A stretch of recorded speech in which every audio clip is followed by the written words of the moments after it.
intertextualidad e iconismo en las caricaturas de Matador referentes al proceso de paz del periodo 2018 y 2019. El objetivo de nuestro trabajo es identificar cómo la relación entre intertextualidad y la representación de iconos, símbolos e índices en las caricaturas de Matador ayuda a la construcción de su significado. Intertextualidad.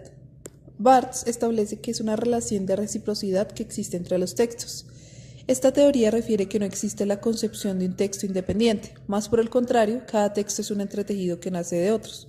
Roland Barthes habla de la existencia del intertexto universal, que es una red de saberes, conocimientos y experiencias. Barthes dice que cada texto es como una cámara de ecos que genera resonancia de diversos discursos sin asumir maestría de ninguno de ellos. Desde el concepto de intertextualidad planteado por Barthes, preguntarse por las intenciones, conocimientos, ideales comunicativos, así como la formación e información previa del lector, es totalmente irrelevante, pues en el proceso de lectura-escritura lo que está en juego no son las subjetividades conscientes y constituidas, sino el proceso dentro del cual estos participantes son filtros intertextuales. Para Barthes, adicional a eso, el autor pierde un papel protagónico para el texto, pues este ya no es un propietario del conocimiento, el texto realmente es un entretejido de citas provenientes de los 1000 focos de la cultura. A su vez, el lector ya no es un macizo idéntico a sí mismo, sino un yo disuelto, es una pluralidad infinita de referencias intertextuales. Por otro lado, para Julia Kristeva, ella introduce el concepto de intertextualidad con un libro de Bakhtin que se llama Bakhtin, la palabra, el diálogo y la novela. En este libro, Bakhtin a su vez habla de Dostoyevsky y se refiere a los poemas de Dostoyevsky y a sus novelas como un compendio de voces independientes e inconfundibles que llenan sus páginas.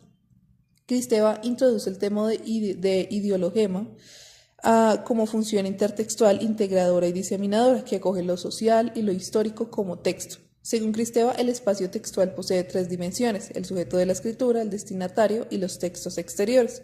Establece que entre estos existe una relación dialógica del sujeto con el otro y con el mundo extralingüístico. El ideologema, entonces, es la función que une las prácticas translingüísticas de una sociedad, condensando el modo dominante del pensamiento. Más adelante, Kristeva sustituye el término de intertextualidad por el de transposición, que refiere a la transposición. Cuando ella dice transposición, se refiere al pasaje de un sistema de signos a otros. Entendemos ícono como los signos intencionados que se caracterizan por una gran similitud con el objeto representado, es decir, hay una relación de semejanza o de parecido entre el signo y su significado. Entendemos índice como aquellos signos que, sin tener semejanza con el objeto, mantienen con él alguna relación. Por ejemplo, si veo humo, supondré que hay fuego. Entendemos como símbolo aquel signo que solo existe mientras haya un intérprete capaz de asociarle un significado. Es una ley o una convención. Julio César González, Matador, nació en Pereira en 1969 y actualmente es uno de los caricaturistas más reconocidos del país, quien publica en el periódico El Tiempo. La firma de los acuerdos de paz entre el gobierno de Juan Manuel Santos y las FARC se celebró el día 26 de septiembre del 2016.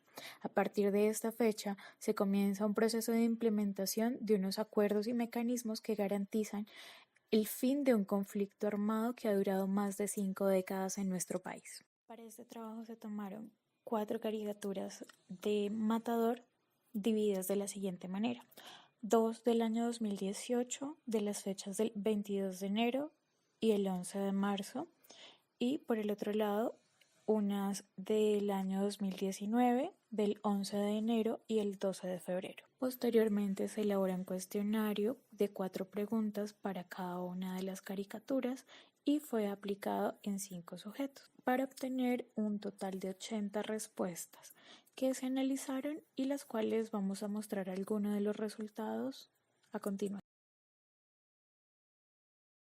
La paloma de la paz. Ese concepto de la paloma que pues obviamente significa la paz. Relación con Uribe y las Crocs. Uribe como oposición a la paz. Fue que qué talla eran los Crocs de Uribe y pues obviamente representa toda una línea política de referencia. Antes hubo una intención de paz con el gobierno anterior y llegó el gobierno nuevo básicamente a deshacer todo lo que ya había. Que la muestra así como la está aplastando, o sea, como por intereses más que todo es que se está jugando ese proceso. La paloma, una urna y un Parece un campesino, sí, que va a votar. Y estimulado por dinero. Está haciendo La soborno. compra de votos. Sí. Por la vestimenta del personaje y el sombrero de pronto se asocia un poco a que la población campesina y la población rural no vive en las mejores condiciones. El sombrero, sí. La compra de votos.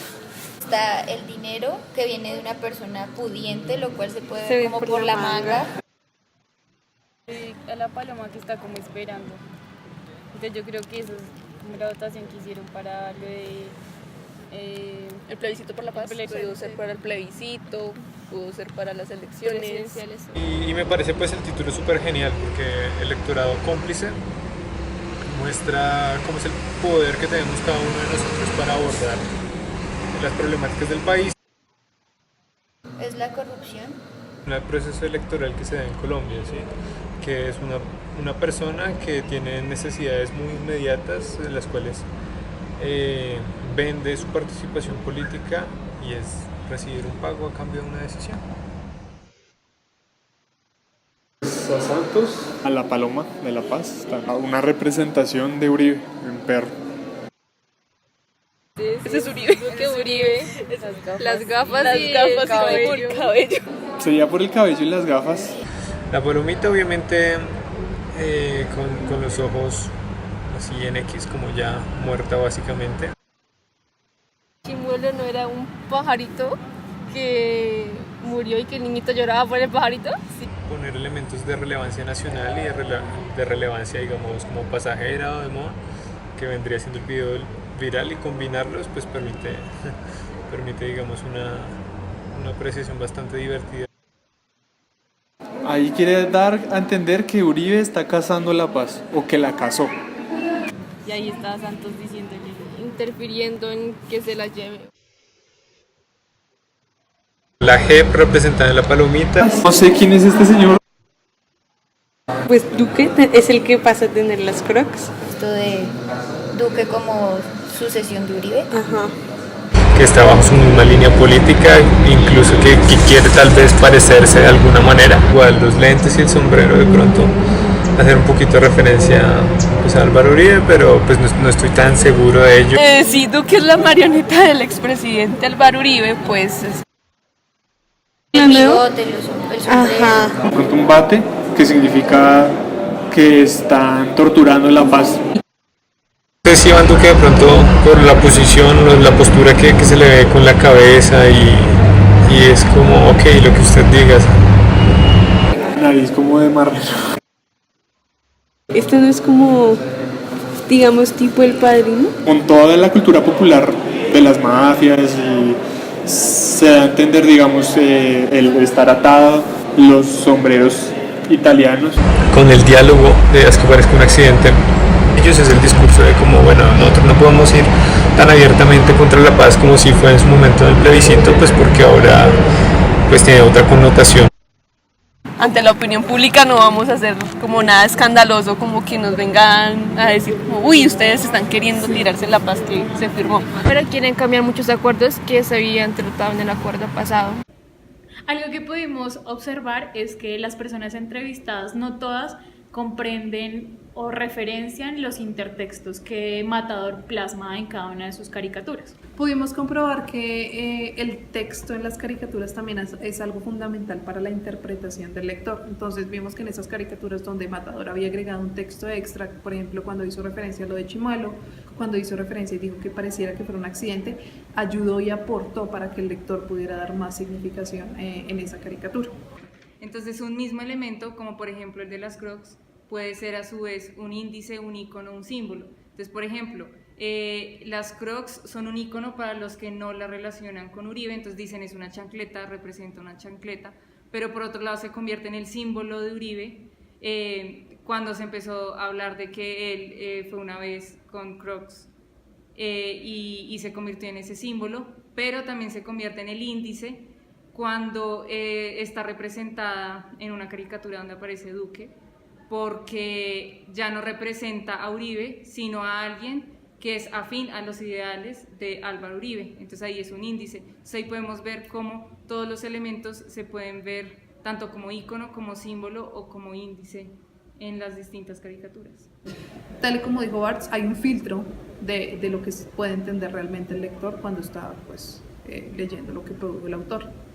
Incluso los mismos textos ya son filtro. Por ejemplo, hay una persona que relacionó las Crocs con el evento de la entrevista que se le hizo a Uribe sobre la talla de los zapatos, de los Crocs que utilizaba, pero otra gente llega al intertexto de las Crocs y Uribe a través de los memes que surgen de esta entrevista. Entonces es como un gran evento despliega otros y el conocer cualquiera de ellos hace que llegue al significado y a la construcción de un símbolo como lo es las Crocs y Uribe y todo lo que es la línea política de él.